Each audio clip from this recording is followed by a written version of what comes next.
Hotel দেবকিয়া। বেডটা অনেক বড় আছে, এখানে 2 থেকে 3 জনা থাকার যায়। Welcome to Digha. দীঘা আপামর বাঙালির জীবনের প্রথম ঘুরতে যাওয়ার জায়গা। অনেক স্মৃতি জড়িয়ে আছে দীঘার অলিগলিতে। তোমাদের এখানে রুম সব থেকে কম কততে শুরু আমাদের হয়? রুম বলতে গেলে আমাদের 350 টাকা থেকেও শুরু আছে রুম। হ্যাঁ, সেটাও আমাদের আছে। এবার মেনলি আমরা 699 থেকে রুম দিচ্ছি। এবার সিজন ওয়াইজ আরও কমবে, আরও কিছু বাড়তে পারে। এইভাবে আমরা রুম দিয়ে থাকি, কোনো অসুবিধা নেই। আর এসি যদি কেউ নেয়? এবার 500 টাকা অ্যাড হবে তার সঙ্গে।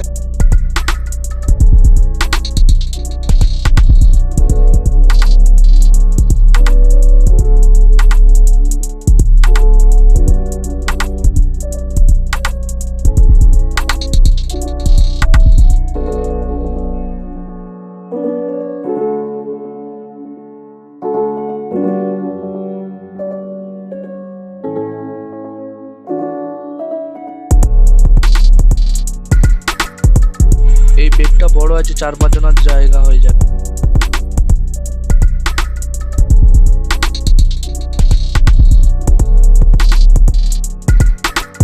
সি বিচের কাছাকাছি এই হোটেলটায় 3খানা বেড আছে।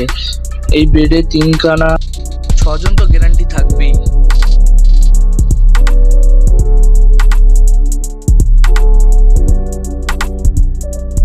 এই হচ্ছে মাছের বাজার।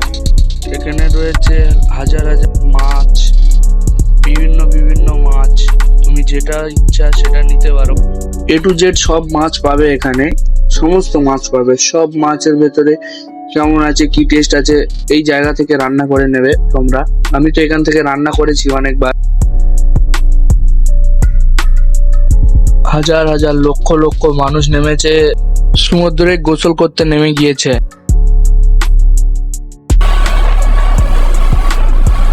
আগে দীঘায় যখন গিয়েছিলাম তখন এত ঘোরা ছিল না, এখন সংখ্যা অনেক বেশি হয়ে গিয়েছে। আমরা আছি এখন সমুদ্রের পাথর এলাকায়। তারপর ওখান থেকে গোসল টোসল করে নিয়ে চলে এসেছিলাম আমরা হোটেলে। আজকের ব্লগটা এই পর্যন্তই। বাই বাই গাইস, তোমরা ভালো থেকো।